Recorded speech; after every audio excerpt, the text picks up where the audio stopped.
मित्रों, किस स्त्री के भाग्य में पुत्र की प्राप्ति नहीं होती है और किस स्त्री को पूरे जीवन निसंतान रहना पड़ता है, और वो कौन से कार्य हैं जो एक पतिव्रता स्त्री को अपने जीवन में कभी नहीं करने चाहिए, नहीं तो उसे पुत्र की प्राप्ति नहीं होती है।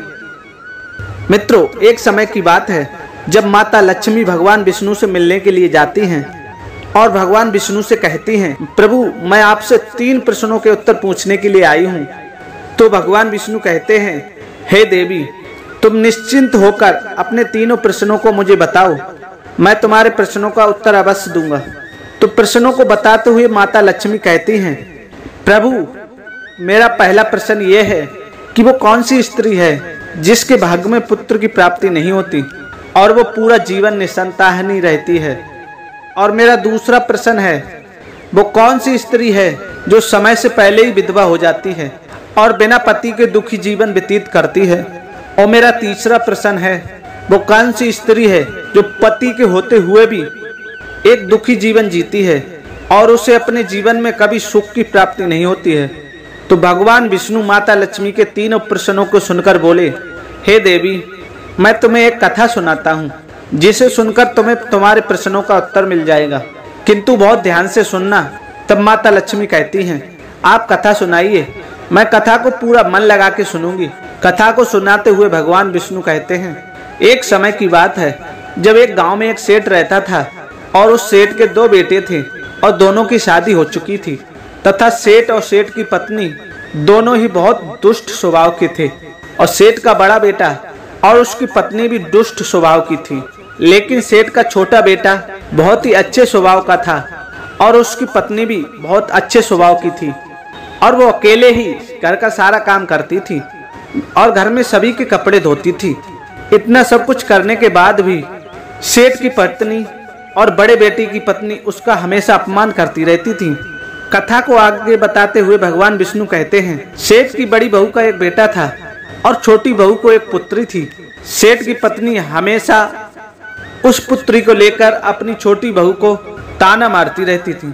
फिर भगवान विष्णु कथा को आगे बताते हुए बोले, हे देवी, अब मैं आपको सेठ की छोटी बहू की कहानी अच्छे से समझाता हूँ, क्योंकि उसकी छोटी बहू की कहानी से आपको अपने पहले प्रश्न का उत्तर मिल जाएगा कि वो कौन सी स्त्री है जिसके भाग्य में कभी पुत्र की प्राप्ति नहीं होती है। तो इस कथा को सुनो। सेठ की जो पत्नी थी वो पहले से ही बड़े ही दुष्ट स्वभाव की थी और दुष्ट स्वभाव के कारण घर के सभी लोग उससे बहुत ज्यादा परेशान थे और वो अपनी छोटी बहू को बहुत ज्यादा परेशान करती थी। उसको परेशान करने में उसे बहुत मजा आता था। सेठ की छोटी बहू का नाम राधिका था और वह बेचारी राधिका घर का सारा काम करती थी। फिर भी सेठ की पत्नी हमेशा उसको बहुत परेशान करती थी। वो कितना भी घर का काम कर ले, पर सेठ की बीवी हमेशा उसे डांटती रहती थी। एक दिन जब राधिका घर में झाड़ू लगा रही थी तो सेठ की पत्नी बोली, इतनी देर हो गई, तू अभी तक झाड़ू ही नहीं लगा पाई। मैं मंदिर जा रही हूँ, जब तक वहां से आऊंगी तब तक खाना बन जाना चाहिए, आते ही मैं खाना खाऊंगी। फिर वो बेचारी घर की साफ सफाई करके खाना बनाने में लग गई और खाना बनाते समय वह मन में सोच रही थी, मैं घर का इतना काम करती हूँ, फिर भी मेरी सास मुझे हमेशा डांटती रहती हैं और हमेशा परेशान करती रहती हैं और कभी भी मुझसे प्रेम से बात नहीं करती हैं और घर का सारा काम मुझसे ही करवाती हैं। राधिका सब ये सोच ही रही थी, तभी दरवाजा खटखटाने की आवाज आती है। तो उसने सोचा, अभी तो खाना तैयार भी नहीं हुआ और लगता है मेरी सासू माँ आ गई, आज बहुत जल्दी ही मंदिर से लौट आई। फिर राधिका दरवाजे के पास गई और दरवाजा खोला। तब उसने देखा दरवाजे के बाहर एक साधु महाराज खड़े हैं। फिर वह साधु महाराज राधिका से कहते हैं, बेटी मुझे कुछ भोजन करा दो, मुझे बहुत जोर की भूख लगी है। तो राधिका बोली, महाराज मैं आपको भोजन तो करा देती, पर मेरी सास बहुत दुष्ट स्वभाव की हैं, वो मुझे बहुत डांटेंगी और अभी वो मंदिर गई हैं, मंदिर से आती ही होंगी। यदि वो आ गई, उन्होंने मुझे आपको भोजन कराते हुए देख लिया तो मुझे बहुत मारेंगी, इसीलिए मैं आपको भोजन नहीं करा सकती। तो साधु बोले, बेटी थोड़ा सा ही भोजन करा दो, मैंने सुबह से कुछ नहीं खाया है। साधु की यह बात सुनकर राधिका को दया आ जाती है और साधु से बोली, महाराज आप अंदर आ जाइए, मैं आपको भोजन देती हूँ। फिर वह साधु अंदर आ जाते हैं और राधिका उन्हें भोजन देती हैं। और अभी साधु भोजन कर ही रहे थे, तभी अचानक राधिका की सास मंदिर से घर आ जाती हैं और उस साधु को भोजन करते देखकर, ये मेरा घर है, कोई भोजनालय नहीं जो हर कोई यहाँ आकर भोजन करके चला जाए, और तुमने इस साधु को भोजन क्यों दिया? क्या अन्न मुफ्त में आता है जो हर किसी को अपने घर में बिठा लेते हो?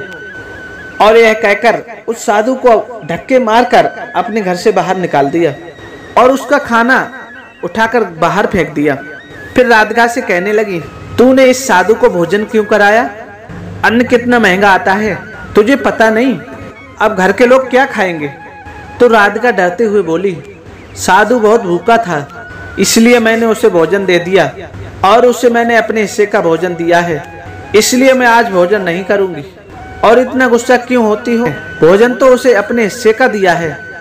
यह सुनकर उसकी सास ने गुस्से में आकर राधिका को भी धक्के मारकर घर से बाहर निकाल दिया और बोली, जा, अब तुझे भी इस घर में रहने की जरूरत नहीं है और कभी भी इस घर में मत आना। फिर राधिका दरवाजे पर बैठकर रोती है, किंतु उसकी सास ने दरवाजा नहीं खोला। और फिर राधिका ने सोचा, अब यहाँ से मुझे अपने मैके ही जाना पड़ेगा। फिर वो अपने मैके जाने लगती है तो बीच रास्ते में एक घना जंगल पड़ता है। राधिका भूखी प्यासी अपने मैके जा रही थी, तभी बारिश होने लगती है। फिर राधिका एक पेड़ के नीचे बैठ जाती है, लेकिन फिर भी बारिश की बूंदें उसके ऊपर गिरती रहती हैं और वह भीगने लगती है। तो उसे एक और पेड़ दिखा जो काफी बड़ा था, तो वो बारिश से बचने के लिए वो उस बड़े से पेड़ के नीचे जाकर बैठ जाती है और रोने लगी। तभी उसे एक संत मिले। संत ने कहा, बेटी तुम क्यों रो रही हो? तो राधिका ने संत को सारी बात बताई। संत ने कहा, वो लोग तुम्हें इसलिए परेशान करते हैं क्योंकि तुम्हें अभी तक पुत्र की प्राप्ति नहीं हुई है, लेकिन तुम चिंता मत करो, मैं तुम्हें एक पर्ची देता हूँ जिसमें पुत्र प्राप्ति का उपाय लिखा है। फिर संत ने उसे एक पर्ची दी। इसमें लिखे हुए उपाय को अगर तुम पूरी निष्ठा से करोगी तो तुम्हें पुत्र की प्राप्ति अवश्य होगी। और फिर इतना कहकर वो संत वहां से चले गए। फिर राधिका मन में सोचने लगी, यदि मुझे अभी पुत्र हो जाएगा तो मुझे भी ससुराल में बहुत सम्मान मिलेगा और मेरी सास मुझे बहुत इज्जत करेंगी। यही सोच ही रही थी, तभी बारिश बंद हो गई। फिर उसने पर्ची को खोला और पढ़ा, पुत्र प्राप्ति के लिए हमेशा स्त्री को अपने पति के बाएं ओर सोना चाहिए। और पर्ची में लिखा था कि मासिक धर्म शुरू होने के प्रथम 4 दिवस में स्त्री और पुरुष के मिलन से पुरुष रोग प्राप्ति होता है, इसलिए मासिक धर्म के 4 दिन पति पत्नी को मिलन नहीं करना चाहिए तथा मासिक धर्म के 5वें दिन मिलन से कन्या की प्राप्ति होती है और 6ठे दिन मिलन से पुत्र की प्राप्ति होती है और 7वें दिन मिलन से बंध्या पुत्री होती है तथा मासिक धर्म की 10वीं रात्रि में मिलन करने से अति श्रेष्ठ पुत्र की प्राप्ति होती है। और फिर उस पर्ची में लिखी सारी बातें पढ़कर राधिका अपने मन में सोचने लगी, अब मैं इसी जंगल में रहूंगी। फिर वो उसी जंगल में कुटिया बनाकर रहने लगी और फिर उसका पति उसे ढूंढते हुए उसी जंगल में राधिका के पास पहुंचा और उससे कहा, तुम घर चलो। तो राधिका ने उसे पर्ची वाली सारी बात बताई, अब मैं यहीं रहूंगी जब तक मुझे पुत्र की प्राप्ति नहीं हो जाती। यह सुनकर उसका पति भी उसी के साथ जंगल में रहने लगता है। और फिर राधिका ने अपने मासिक धर्म के दौरान मासिक धर्म की 10वीं रात्रि में अपने पति के साथ मिलन किया और वो गर्भवती हो गई। फिर सुबह स्नान करके राधिका पूजा पाठ करने के लिए बैठी हुई थी, तभी उसका पति लकड़ी काटने के लिए चला गया और फिर भयंकर तूफान आया जिससे उसकी झोपड़ी उड़ गई और भारी बारिश होने लगी। और फिर बारिश से बचने के लिए राधिका उसी बड़े से पेड़ के नीचे जाकर बैठ गई और उस पेड़ पर 2 राक्षसी रहती थीं जो इस समय बाहर गई हुई थी। और थोड़ी ही देर बाद वो दोनों राक्षसी पेड़ पर आकर बैठ गईं और उसी पेड़ के नीचे राधिका बैठी थी। फिर वो राक्षसी आपस में कहने लगी, चलो सोने के टापू पे चलते हैं। तो दूसरी कहने लगी, पर चलेंगे कैसे? तो पहली राक्षसी बोली, इसमें कौन सी बड़ी बात है, इस पेड़ को अभी उड़ा देती हूँ, इसी से चलेंगे। इतना कहकर वो दोनों उस पेड़ पर बैठकर सोने के टापू की तरफ निकल लेती हैं और उसी पेड़ के नीचे पेड़ की जड़ पर राधिका भी बैठी थी। और इसीलिए साथ में वो भी उड़ने लगती हैं। किंतु राक्षसी को यह बात नहीं पता होती है।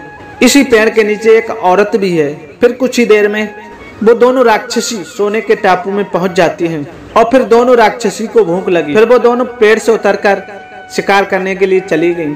फिर राधिका पेड़ की जड़ से उतरकर फिर सोने के टापू पे पैर रखा कि उसने देखा यहाँ तो सब सोना ही सोना है।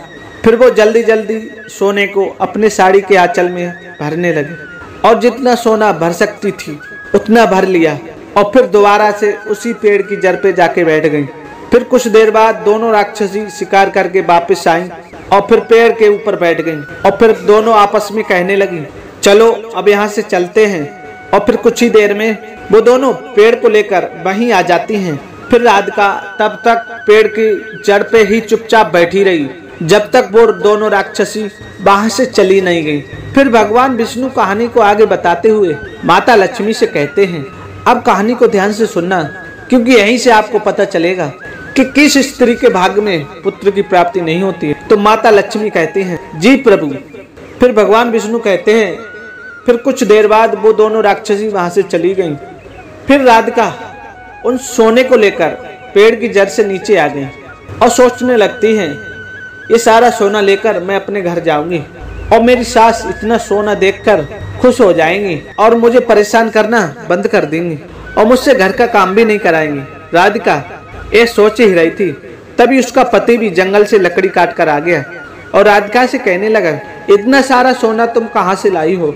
तो राधिका ने उसे राक्षसी वाली सारी बात बताई और कहा, चलो हम अब लोग घर चलते हैं। तो उसका पति बोला, ठीक है। और फिर दोनों घर जाते हैं और घर जाते ही राधिका ने अपनी सास को सारा सोना दे दिया। फिर इतना सारा सोना देखकर उसकी सास बहुत खुश हुई और उससे पूछने लगी कि तुम इतना सारा सोना कहाँ से लाई हो? फिर राधिका ने अपनी सास को राक्षसी वाली सारी बात बताई। फिर उसकी सास ने सारा सोना ले लिया और फिर राधिका से कहने लगी, इतने सोने से क्या होगा? जब वहाँ पे बहुत सारा सोना था तो और ज्यादा सोना लेकर आना था, इतना थोड़ा सोना लेकर क्यों आई हो? माँ जी, इतना सारा सोना तो है और लाती तो क्या होता? तो उसकी सास बोली, तुझे और ज्यादा सोना लाना था जिससे हमारी 7 पुश्ते बैठकर खाती, फिर भी सोना खत्म ना होता। अब तू देख, इस बार मैं जाऊंगी और बहुत सारा सोना लेकर आऊंगी। तो राधिका ने कहा, नहीं माँ जी, आप वहाँ मत जाओ, वहाँ जान का भी खतरा है। सास बोली, नहीं मैं तो जाऊंगी और बहुत सारा सोना लेकर आऊंगी। और इस प्रकार उसकी सास ने उसकी बात नहीं मानी और उसी जंगल में पहुंच गई और उसी पेड़ के नीचे जाकर बैठ गई जहां पर कुछ दिनों पहले राधिका बैठी थी। तो उसे राक्षसी उड़ाकर सोने के टापू पे ले गई थी। कुछ देर राधिका की सास पेड़ की जड़ पे बैठी रही और थोड़ी ही देर में वो दोनों राक्षसी वहां आई और उसी पेड़ पर बैठ गई। फिर एक राक्षसी कहने लगी कि आज सोने के टापू पे नहीं बल्कि एक नदी के किनारे चलते हैं, वहां पर मछलियां खाएंगे। और इतना कहकर पेड़ को लेकर नदी की ओर चल दी। तभी उसी की सास एकदम से बोल पड़ी, तुम दोनों पेड़ को लेकर सोने के टापू पे क्यों नहीं लेके जा रही हो? तभी उन दोनों की नजर उसकी सास पे पड़ी और उसकी सास सोचने लगी, अरे ये मैंने क्या बोल दिया, अब तो ये राक्षसी जान जाएंगी इस पेड़ पर कोई और भी है। फिर उस दोनों ने देखा कि इस पेड़ पर और कौन है और इस पेड़ पर तो एक स्त्री बैठी है। तो दोनों ने पेड़ को बहुत जोर से हिलाया जिसके कारण उसकी सास पेड़ से नीचे गिर गई और उसकी मौत हो गई। उसके बाद उसके घर वालों को उसकी मौत का पता चला तो सभी लोग वहां पर पहुंच गए और राधिका कहने लगी, मैंने सासू माँ को समझाया था कि वहां मत जाओ, फिर भी वहां पर वो सोने के लालच में चली गई। अब इनके लालच का फल इन्हें मिल गया। मित्रों, कहानी को आगे बताते हुए भगवान विष्णु कहते हैं, इस तरह उसकी सास की मौत हो गई, इसलिए हमें लालच नहीं करना चाहिए। और फिर कुछ समय के बाद राधिका को एक पुत्र हुआ और पुत्र प्राप्ति के बाद राधिका बहुत खुश थी और उसने अपने घर में एक दावत रखी जिसमें उसने बहुत से पंडितों और बहुत से संत महात्माओं अपने घर पर भोजन कराया। फिर भोजन करके सभी संत महात्माओं ने उसको बहुत आशीर्वाद दिया। और उधर सेठ के बड़े बेटे की बहू जो हमेशा राधिका को ताने मारती रहती थी, उसका मुंह हमेशा के लिए बंद हो गया। फिर भगवान विष्णु माता लक्ष्मी से कहते हैं, मेरी कथा समाप्त हुई, अब मैं तुम्हारे प्रश्नों के उत्तर देता हूँ। तुम्हारा पहला प्रश्न था कौन सी स्त्री के भाग्य में पुत्र की प्राप्ति नहीं होती है और वो पूरा जीवन निसंतान रहती है? कि जो स्त्रियां संत द्वारा दिए गए पर्ची के लिखे हुए विपरीत काम करती हैं, उनके भाग्य में पुत्र की प्राप्ति नहीं होती है। और जो स्त्रियां अपने पति का आदर नहीं करती हैं और हमेशा उनसे लड़ती झगड़ती रहती हैं और अपने पति से हमेशा नाराज रहती हैं, उनके भाग्य में पुत्र की प्राप्ति नहीं होती है। इसीलिए प्रत्येक स्त्री को अपने पति का आदर सम्मान करना चाहिए। और तुम्हारा दूसरा प्रश्न था कि वो कौन सी स्त्री है जो समय से पहले विधवा हो जाती है और बिना पति के एक दुखी जीवन जीती हैं। तो समझ लो, जो स्त्रियां पति के होते हुए भी मांग में सिंदूर नहीं लगाती हैं और न ही मंगल सूत्र पहनती हैं और जहां भी जाती हैं बिना सिंदूर बिना मंगल सूत्र के जाती हैं तथा पति के कहने पर भी उसकी बात नहीं मानती हैं और पराये मर्दों के साथ संबंध बनाती हैं, तो ऐसी स्त्रियां समय से पहले विधवा हो जाती हैं। इसलिए एक शादीशुदा स्त्री को पतिव्रता जीवन जीना चाहिए और अपने पति के अलावा पराये मर्दों को नजर उठाकर भी नहीं देखना चाहिए। और तुम्हारा तीसरा प्रश्न था कि वो कौन सी स्त्री है जो पति के होते हुए भी एक दुखी जीवन जीती है और उसे अपने जीवन में कभी सुख नहीं मिलता। तो समझ लो, ये वो स्त्रियां हैं जो सुबह देर तक सोती रहती हैं, जो सुबह 8 या 9 बजे के बाद उठती हैं और बिना स्नान किए भी भोजन बना देती हैं और पूजा पाठ भी नहीं करती और कहीं भी जाना होता है तो अपने पति के बिना आज्ञा से चली जाती हैं। पति के मना करने पर भी नहीं मानती हैं, पति की एक भी बात नहीं सुनती हैं। तो ऐसी स्त्रियों के जीवन में कभी सुख की प्राप्ति नहीं होती है और हमेशा दुखी जीवन जीती हैं। इसलिए एक पतिव्रता हमेशा चरित्रवान रहना चाहिए और प्रातः काल में उठकर स्नान आदि करके पूजा पाठ करके फिर भोजन तैयार करना चाहिए, जिससे कि घर में सुख शांति आती है। और माता लक्ष्मी की पूजा भी करनी चाहिए, जिससे कि माता लक्ष्मी प्रसन्न होती हैं। मित्रों, आपको ये कथा कैसी लगी हमें कमेंट्स में जरूर बताएं और साथ अगर वीडियो अच्छी हो तो हमारे चैनल को सब्सक्राइब कर लें और वीडियो को लाइक करें और कमेंट में लिखें जय लक्ष्मी। तो मिलते हैं अगली वीडियो में नई कहानी के साथ। तब तक के लिए जय श्री कृष्णा, जय श्री राधे।